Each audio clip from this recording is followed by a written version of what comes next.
ছাতকে বিজ্ঞান প্রযুক্তি মেলা ও পুরস্কার বিতরণী। সম্পূর্ণ বিস্তারিত ছাতক উপজেলার প্রতিনিধি সেলিম মাহবুব ভিডিওচিত্রে।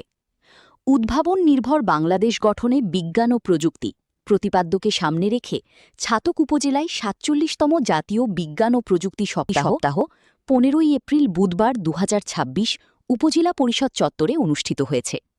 সকালে বিজ্ঞান প্রযুক্তি মেলার আনুষ্ঠানিক উদ্বোধন করেন ছাতক উপজেলার নির্বাহী কর্মকর্তা মিস ডিপ্লোম্যাসি চাকমা। ছাতক উপজেলা পরিষদ আয়োজিত সমাপনী ও পুরস্কার বিতরণ অনুষ্ঠানে প্রধান অতিথি হিসেবে উপস্থিত ছিলেন উপজেলা নির্বাহী কর্মকর্তা মিস ডিপ্লোম্যাসি চাকমা।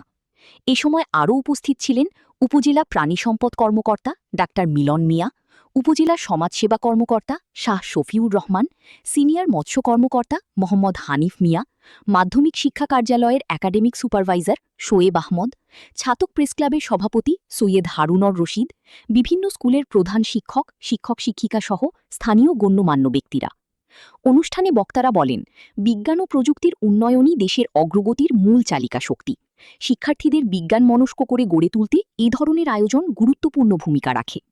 এবারের বিজ্ঞান মেলায় ২টি গ্রুপে মোট ১৪টি স্কুল ও কলেজ অংশগ্রহণ করে। মেলায় শিক্ষার্থীরা তাদের উদ্ভাবনী প্রকল্প উপস্থাপন করে, যা উপস্থিত দর্শনার্থীদের মাঝে ব্যাপক আগ্রহ সৃষ্টি করে। শেষে বিভিন্ন ক্যাটেগরিতে বিজয়ীদের মাঝে পুরস্কার বিতরণ করা হয়। প্রকল্প সেরা হওয়ায় ছাতক সরকারি বহুমুখী মডেল উচ্চ বিদ্যালয় প্রথম স্থান অধিকার করে।